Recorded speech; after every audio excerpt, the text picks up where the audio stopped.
Oh, hello. I just tried to do this live and Facebook kicked me off and got all mad.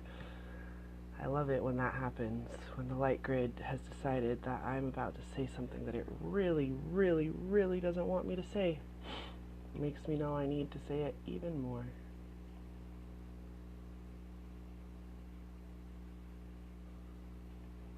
Let's see, yeah, right below it. There we go. Hello, everyone. Say hi when you get on. Love to see who's here. I'm going to pull it up here so I can share it real quick, and then we'll get started. We're going to actually start today with a little thought exercise, meditation sort of thing, because this is going to be a really intense life. It's here to bust paradigms apart, which is what I'm here to do. And this is all based off of a post that I did yesterday that got a lot of conversations going, actually, in a specific group. I think it actually got taken down out of that group specifically. Hey, Scott. Scott, you need to message me. I tried to send you a Christmas card and it got sent back to me. I feel really bad about it. Anyway. Hey, Darcy. Hey, Kirsty. Hey, everyone. Say hi when you pop on. Okay, I'm just gonna post this in my page because we gotta share it out, and then one other place. Feel free, you guys, if at any point during this hey Janice, anyone who feels called to share this live, because what I'm about to talk about is how we're pretty much raising a giant mass of sheeple. That's what we're creating in our societies. Okay. Sweet. Okay, so hi there. I'm Karen Terrace. I am a parenting coach and alignment expert, a body worker, healer, mother of 3, and disruptor. So before we get started, I'm going to tell a little story, and then we're going to start with a little mini meditation. It's more just to get you into the same vibration that I am when it comes to this topic, and then we're going to really jump into this topic here. So yesterday I posted a post that was about how I'm not here to shame you or to judge you, but sometimes you need a swift kick in the ass to get your brain going. And it was actually talking about yelling and the neurological effects of yelling and spanking, and how we didn't know back in the 40s that smoking cigarettes was bad for your kids when you were pregnant, and now we don't do that anymore because we know the science. How in the 90s the scientists were able to show that any form of physical abuse was traumatizing to children, and now they're figuring out with new neuroscience that yelling is causing the same trauma as physical abuse.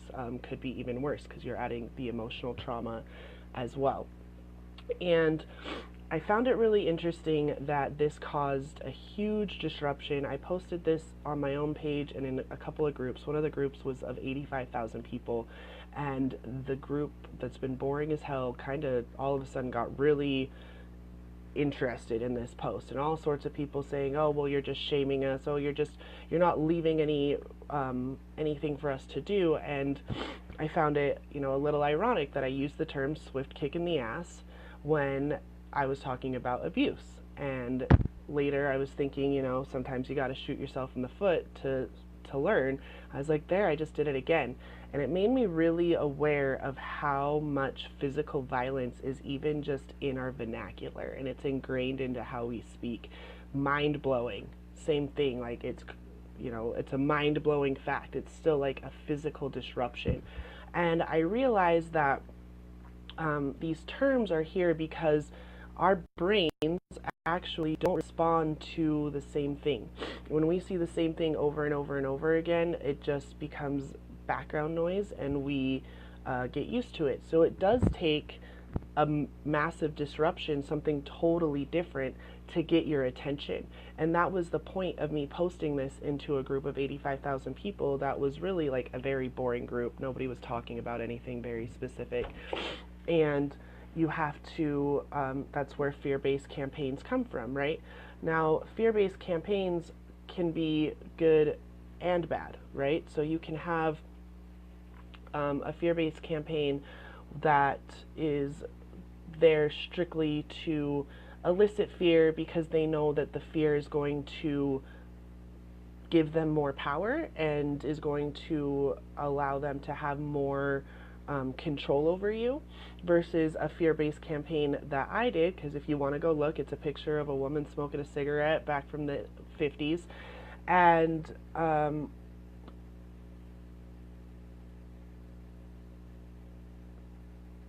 yeah. So for, when you have this disruption, the fear is like a base chemical reaction in our bodies. It's something that we need to stay alive. So fear is not necessarily a bad thing. It's how fear is seen and how it's utilized. So if I post something that has shocking facts, that makes you afraid, that freaks you out, that makes you have to step back and think of, oh my God, I am traumatizing my child by yelling at them, then I've done my job. I've disrupted your brain enough to get you to think. And it's not to shame you, it's not in a judgmental way, it's because your brain really does need this massive amount of disruption to start thinking in a new way, right? So, I have so many things I want to say. I'm trying to gather them into a stream that's going to make the most sense. So, where I want to start is also getting everyone who watches this to understand that I strongly, strongly believe in incarnation, reincarnation, in the fact that we're not just doing this life thing one time, that we come here with old traumas from previous lives and old wounding and lessons, and that we all come here as sovereign beings who choose. Sometimes the shock does bring on the introspection, exactly. So when it comes to what I teach from a place of disruption, because the old ways of teaching just are not penetrating. And when I say that I believe that every soul comes here and calls forth, and we create exactly the life that we knew we needed in this lifetime, I'm talking from the second you exit your mother's vagina, or your uterus, however you are birthed, that you are calling into that, in that. So this is to say that I do not believe in victims at all. I believe that there are circumstances that can be negative that you still have called into your sphere, and that even if you hear someone say that you're traumatizing your child has made that choice to be with you, has made the choice that you're their teacher, and has made the choice that all of these different things are occurring to them for their own growth in this lifetime. So I really want to make that clear at the beginning, just so that I don't have to clear it up later on, honestly, because it's something that a lot of people get stuck on. And this is where I'm coming from. This is my belief system. This is where I teach from, is from the idea that we really do have, hold on, my computer's trying to restart, that we really do have, we call into creation everything, because we all are creators, a manifest of the creator in full form, and that we all have the ability to create and to choose the life that we have, and that goes from itty tiny babies all the way up. So I want to make that very clear as well.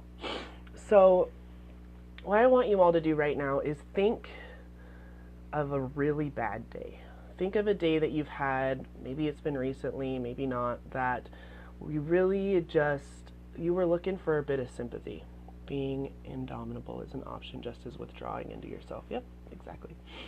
So think of a day that, you've had a really bad day. Your car wouldn't start in the morning, and then you were late to work, and then the computer at work wouldn't work, and everything you did at work just was not happening, and it was as if the world was out to get you. And you come home and your children are being super loud and crazy, and then you burn dinner, and after you burn dinner, your significant other comes in and just starts screaming at you, just starts screaming into you. Look at this mess that you made. I can't believe that you made such a mess. Now you've ruined my dinner. Now we've got all these dishes to do. Now the smoke alarm's going off, blah, blah, blah.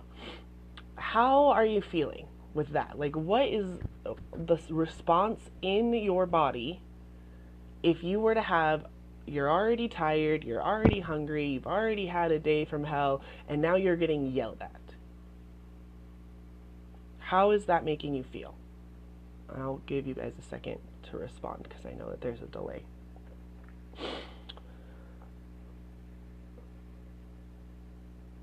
So for me, I don't feel good, and it makes me shut down. I do not like being yelled at. I do not think that yelling at all is a proper form of communication because it's not doing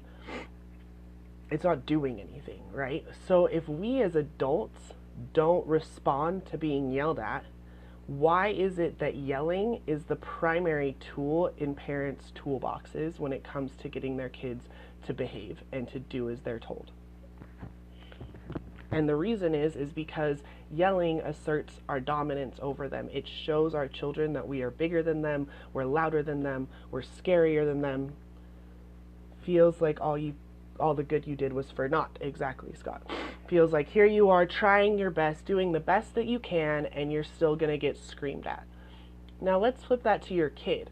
Your kid's gone to school, they found out that they failed a test, they got into a scuffle maybe with their best friend on the playground, they got pushed, they have a bunch of homework due, and they don't understand the homework, and then they come home, and all they want to do is like play, and they get a little rowdy because they're kids, and now you're in there screaming at them, you're gonna hurt your little brother, what is your problem, you need to go to your room, you need to calm down.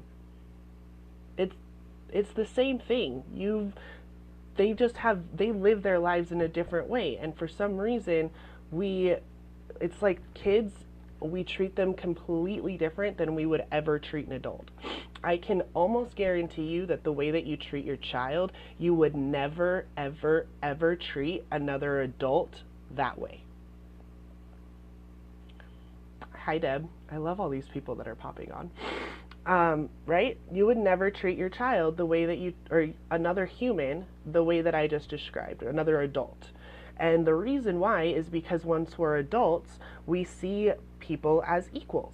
And we know that they are a sovereign being able to make all of their own choices.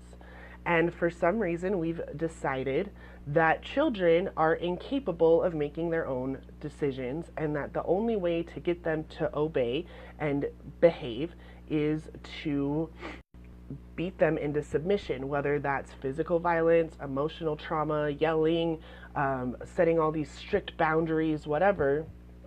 Each word we say to a child is a lesson. Exactly. And that's why when you hear me teach, I often bring up Christ. Now, I am not Christian, but I absolutely believe that Jesus Christ was a human and that he lived here on earth and that he did a lot of great things. And he taught disciples. The word disciple and the word discipline come from the same Latin root word, which means to teach, not to punish. So when you use the word discipline and you really mean to get my kid to obey me, you're actually talking about punishment and power and control. You're not talking about teaching them. So that's one thing when it comes to words. You guys will hear me say all the time that I am really big on words because we have allowed words to be manipulated over the course of time. You have an entire era of American history that was ruled by this puritanical belief that pleasure was bad, that we were all sinners, that the only way to get salvation was to cut yourself off from anything pleasing at all, and that we're inherently bad people. And this is how we raise our children. We raise our kids thinking that they're inherently bad. They're inherently going to misbehave. They inherently don't know the rules, and it's my job to save them from the big bad society. The big bad society that we all have created. Okay? So one thing that I often wonder is if our children are so bad, and we're constantly making them behave, and we want them to look a certain way. We want them to act a certain way. We want them to believe. This is so awesome. I've never seen your lives before. Oh, awesome, Jessica. Thanks for tuning in. If you love this, please share it out. I would love to have more people join us. This is a really intense topic that I think needs to really, really be heard by as many people as possible. So here we are. We have these children that we expect them to be seen and not heard. We expect them to behave. We don't want them to hurt each other. We don't want them to, cause this physical violence. We don't want them to, we want them to behave. That we have this idea of how a child should be.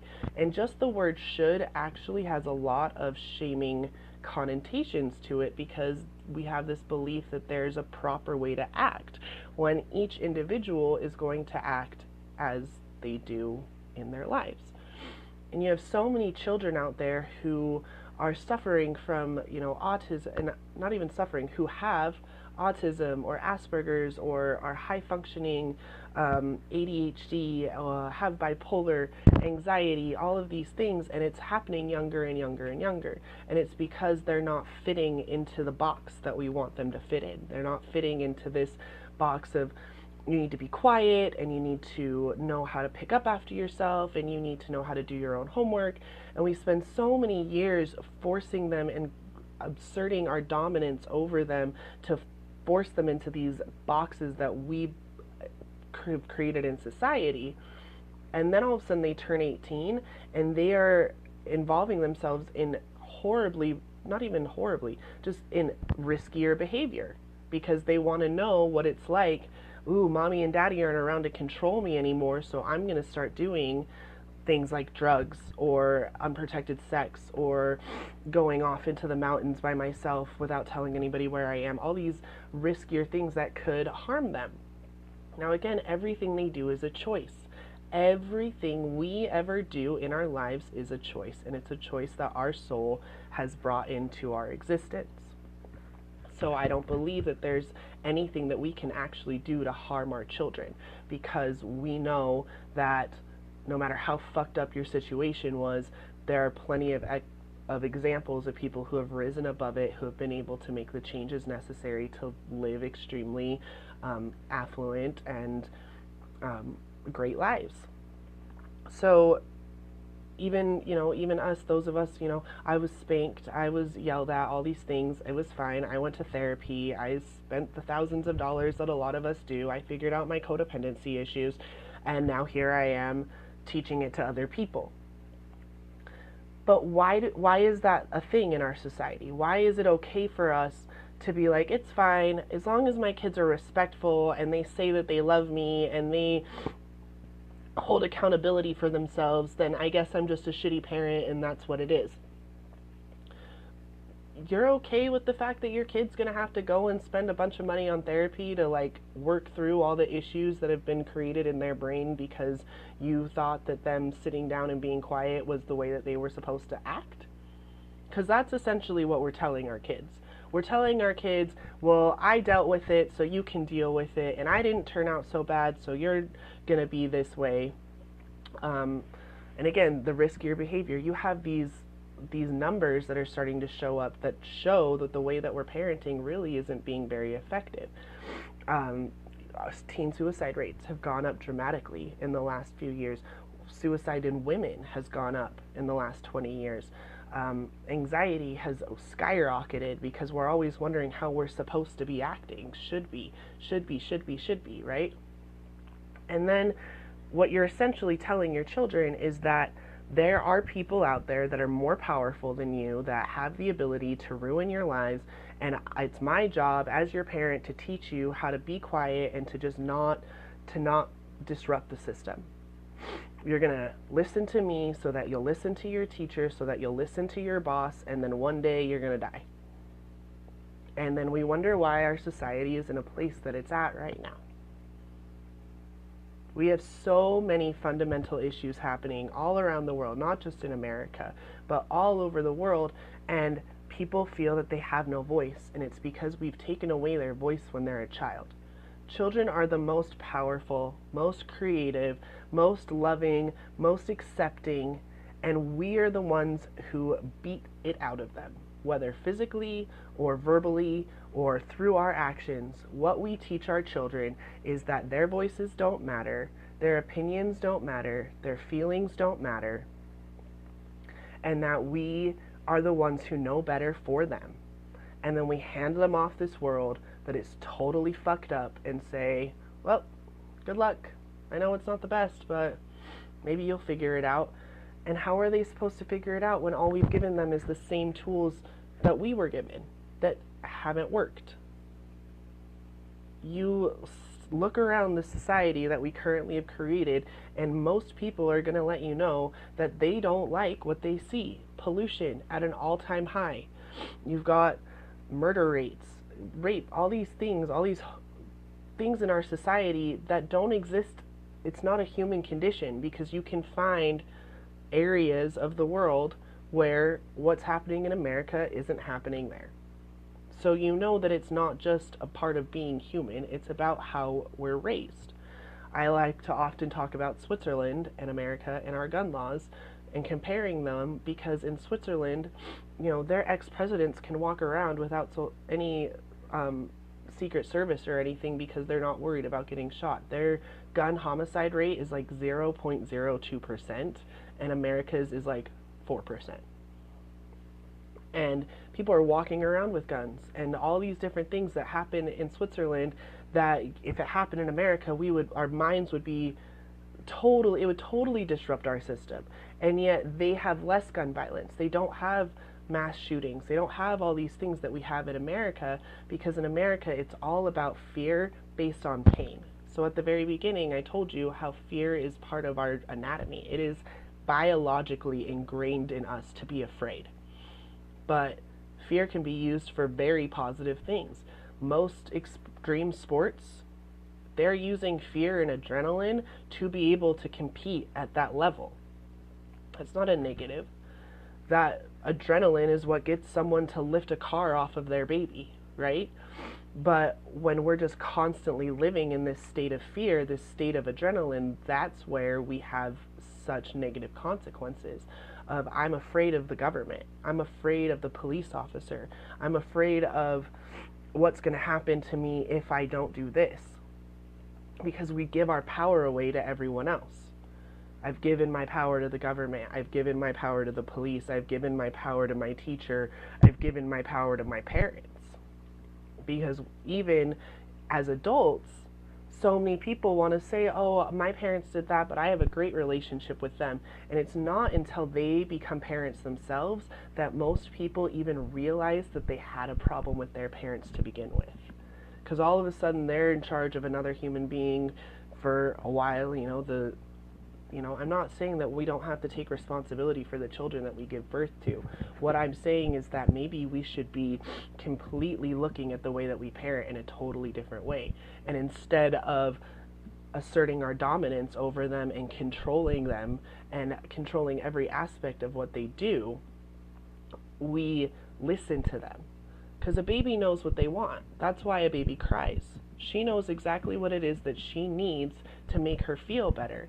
And moms will tell you that this cry means that, this cry means this cry means she's hungry, this cry means she's wet, this cry means she's sleepy, this cry means she's bored. And that's something that we as moms figure out by being around our children. And then all of a sudden they get words, and we're like, oh, yeah, I don't care about what you need anymore. Everything that I've been training you to that I'm going to help you when you need something, that's all totally bullshit, because now you can talk and I'm going to tell you, thanks Renee, I'm going to tell you how to live your life now that you can talk. But before, when you couldn't talk, I was at your command. And that's just, it boggles the mind that as soon as our children have language, we then say it's time to start manipulating you and get you to be forced into this box, to get you to be, to just control you, because I need you to be subservient, because if you're subservient, then you're going to listen to me, you're going to listen to your teachers, then you're not going to be that disruptive child. We have such a problem with disruption in this country, in any country, and as an adult, again, how many people don't vote because they don't think that their voice matters? Because, again, that's what we teach our children to begin with. We teach them that a swift kick in the ass is going to get them to pay attention, sure. But pay attention to what? Pay attention to the way that things are already working? Yeah, to conform. We are teaching our children to conform, and then we wonder why our society is in the dire states that it's in. And you have people coming to me saying, well, all you're doing is giving the problem. And I say, yeah, you're right. Because I am one person. I've got plenty of solutions when what we need to be seeking is harmony. Exactly, Scott. We should be seeking harmony. We should be seeking ways to get people to feel their feelings in their bodies. And what a better age to do that than our children who are already learning how to be in their bodies.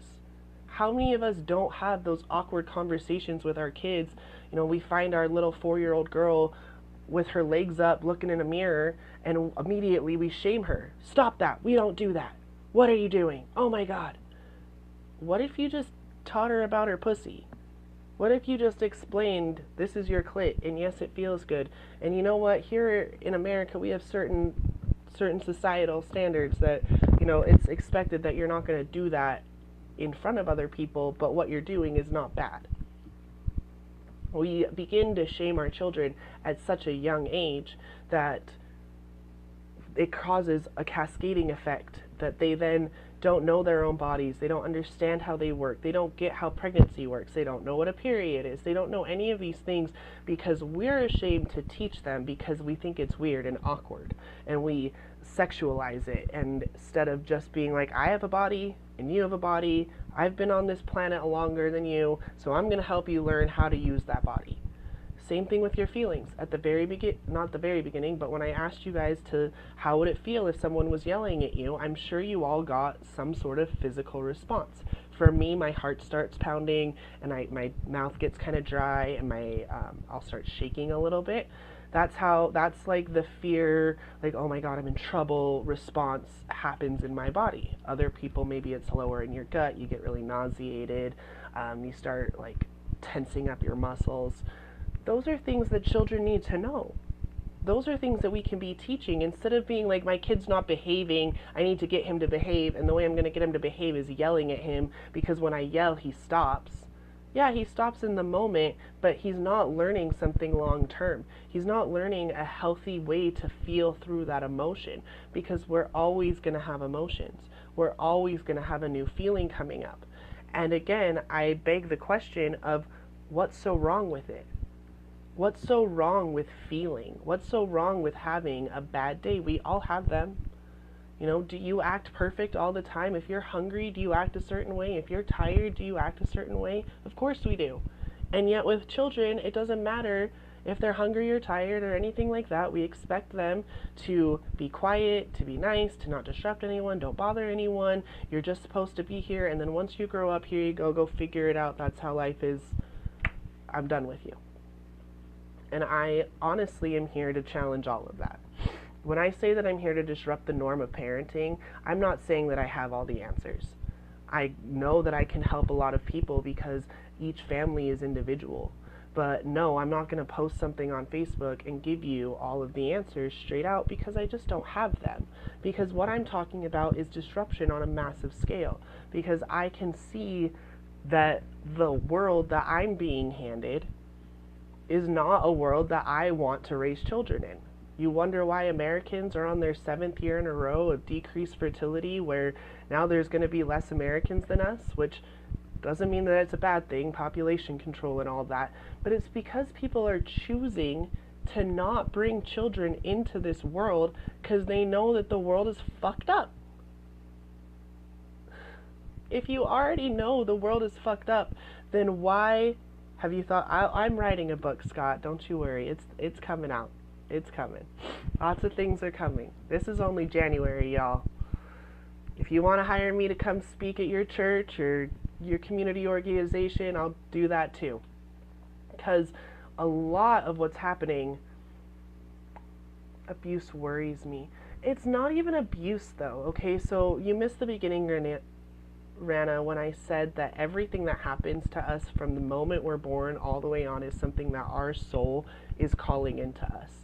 So the abuse, what scares me more is the amount of kids who are killing themselves, honestly, because that's another person whose genius we don't get in this lifetime. That's another person who's decided, you know what, fuck this place. It is too messed up for me. I'm out. I'll try again once you guys have fixed it. And then there's no one there to fix it. And no one's taking the time to have these hard conversations.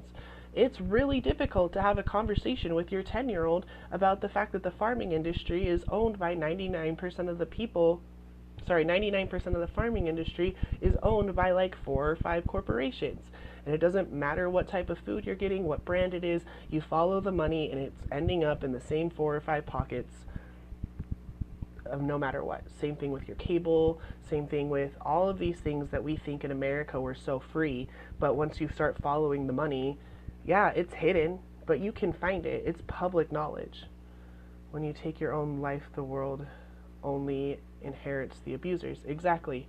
You also we've lost another genius. I believe that every person has a zone of genius that they are here to fulfill. And a lot of that comes back to this soul trauma that I was talking about with your past lives. So many of us are fighting against lifetimes of knowing that this is how the world works. Of lifetimes of being like, in a past life, I was a nun. I really like being a nun. It's great. And it takes a choice every day for me to say, nope, I'm going to stay in society. I am not going to be a hermit. I'm not going to go hang out with the God consciousness in that respect, because I know already that I've done that before. In another lifetime, I was best friends with Joan of Arc.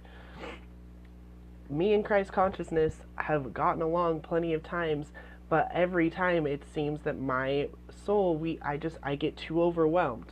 And no, taking my own life, I've never gone into a lifetime that I know of that's what's happened, but I have removed myself from society plenty of lifetimes because I just couldn't handle how broken it is. Even in this lifetime, I've tried to, get into political events, tried to follow causes, and I get so frustrated at the fact that there's a few people with money who are talking the talk, and they're the ones that hold all of the power, and the rest of us just suffer the consequences. So what if we changed it? What if, instead of making your child be quiet, instead of ripping your 14-year-old off of your 9-year-old and telling that your 14-year-old's bad, you actually sat there and said, gotta run, so proud of you. Oh, bye, Scott. We'll chat soon. You sat there and you kind of thought to yourself, you separate them, okay? I'm not saying let your 14-year-old wail on your 9-year-old. That's him asserting his dominance on the 9-year-old. What I am saying is, after the fact, don't shame your 14-year-old and cause all of this other emotional trauma as well. Figure out why. You're gonna... Thanks, Scott. I love you. Have fun. Figure out why. I say this all the time. When it comes to parenting, it's not about controlling your kids. It's not about making your kids obedient. It's not about getting them to behave.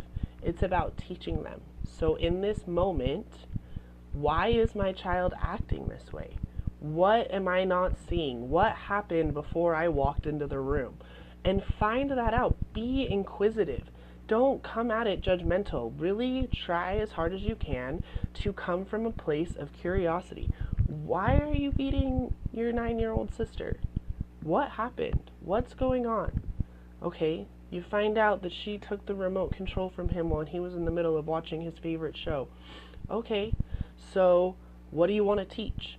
What you want to teach is that beating your 9-year-old sister, physical violence, is not a way to handle confrontation. That's what you want to teach, right? That's what your goal is. When you pull them apart and send one to their room and whatever, what you really are trying to do is get them to see that in this house, in society, in general, physical violence is not an ethical, moral way of dealing with conflict.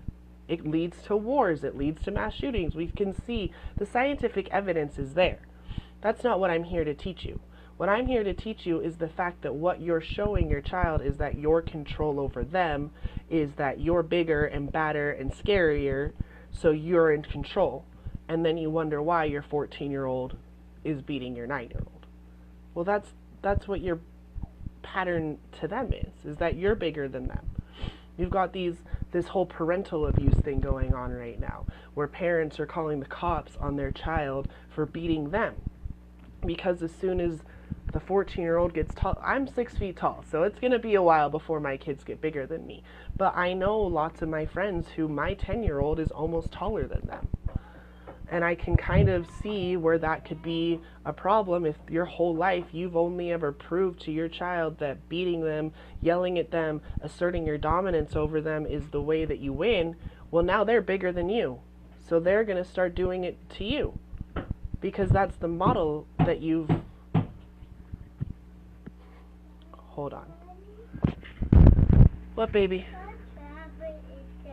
Okay, I'll charge it for you. I'm going to be done in just a minute. Can you go play with brother for just a little bit? Okay, hi. You want to say hi? Hi. Wave. See? He's fine. He's still not feeling good. Go downstairs. I'll come downstairs in just a minute to get you your medicine, okay? I'm feeling good. You're feeling good? Can you go get some water for me, please? And go hang out with brother. I'll be down in just a few minutes. Oh. You want to draw? Over there. Do you see that paper next to my pillow? Look down, baby. Over there, on the right. You're missing it. There you go. See that notebook? Yep, and grab the pencil that you're stepping on. Come here. I'll get you a fresh page. Come here. Come here. Yep. I just need this paper. I need this one. Go take that out to the living room and go color, okay? Thank you. Can you shut the door behind you? Okay, you don't need to close it all the way. That's fine. Sorry, guys. But it's as simple as that. What you just saw, that's how parenting happens in my house, like 90%, 99% of the time. No, I don't get frustrated. I don't get mad. He's 3 years old. He wants to know what I'm doing. He wants to draw. He's not feeling the greatest still. So and when I come out from there, I'm going to talk to him and remind him that when I'm on a call or on a live, that I expect to not be interrupted. But that he's 3. Sorry, what was that? There's not a seat for you to sit in? Oh, there's stuff all over. That's okay. Why don't you sit over there on that pillow and you can color? So, I'm going to wrap this up. The point of what I'm trying to say to everybody, the point of this whole live is to get you all to see that disruption is a way that we can teach. Fear is definitely something that is biologically ingrained. You're never going to get that away. But why are we teaching our kids that obedience and behavior, the current behavior, is what is expected of them at all time when we know that that hasn't worked? It's not working. People aren't involved in their communities. People have fear of each other on a massive scale. We're always afraid of Big Brother. We're always afraid of what's going to happen if, instead of knowing... Okay, you write a letter. Okay, buddy, you do that. So, just realize that a lot of the things that I post don't really have a point. The point is to get you thinking. The point is to disrupt the system. The point is for me to even learn. Sometimes, a lot of the times, I make mistakes because the things that I'm calling into my sphere are to help me learn as well. So I write a whole post about physical violence and I happen to use the term swift kick in the ass. I find it hilarious and ironic. And I'm learning how much physical violence is ingrained into our vernacular, ingrained into our euphemisms, into how we speak. I'm not ashamed of what I posted. It got a conversation going that needs to be had. I'm not concerned about how anyone reacted to it, because if I have the power to shame you, then that's your choice, that you're giving me that power. And it's not one that I asked for. I'm not asking for that power. You're giving it to me out of the fact that you think that somehow my words can hurt you. What I talk about on a psychological level is true. You can look at the brain and see that yelling impacts the brain in a certain way. You don't really ever hear these doctors say things good and bad. It's just is. You can look at the scans and see that when you yell at a child, the part of their brain that lights up is the same part of the child's brain that lights up when physical pain is inflicted. In any form, they stub their toe, they put their hand on a hot oven, any of those things, a certain part of the brain lights up, and it happens to be the same part of the brain that lights up when you yell at them. Now, is that a good thing or a bad thing? That's totally subjective. The objective information is that what you can see in a scan. And it's also the decision of, do I want to raise people? Do I want to raise humans who just do as they're told their whole life? Do I want to raise children who just sit there and listen to their teacher and take everything that their teacher says as holy, and it's what it is, and then they get to their professors in college and they're listening to them and they're never going to question anything, never question authority, never ask questions, never wonder why things are the way that they are? That's what we're teaching our children in the current way that we're parenting. We're teaching our children that this is how it is and there's nothing that you can do to change it, and disruptors are punished, and if you don't like it, then you need to be fixed somehow. There's something wrong with you. You need to be medicated, or you need to be put through therapy. You need to be put in jail. All the people that disrupt the system, disruption is where change occurs. The most change that has ever occurred in our society came from disruptors. So yeah, I want your children to be monstrous. Yes, I want your children to misbehave. And yes, I want them to disrupt constantly, because that's where we're going to elicit the most change on a global scale and in our society. You need a new pencil? Oh, you can just put it on my table. You're okay. Thank you. So, thank you so much for watching. For those of you who just joined, feel free to watch the replay. If you guys have any questions... Yeah, I'll take it off. If you have any questions about this, or you would like me to work with you one-on-one to really get this going in your own families, I would love to support you. I will leave a link to the application to work with me, and we can start eliciting change in our own families, and through the microcosm of ours, we can then expand it into the macro, because you are in charge. You are the one making the choices. You are the one that gets to decide if you're going to raise a bunch of sheeple, or if you're going to raise a healthy human being who's able to make decisions for themselves and able to think for themselves and able to feel their feelings and know what they're feeling is absolutely valid because it's theirs. So, thank you so much. Thanks for your patience with the little guy, and I will talk to you all really soon, I'm sure. Love you.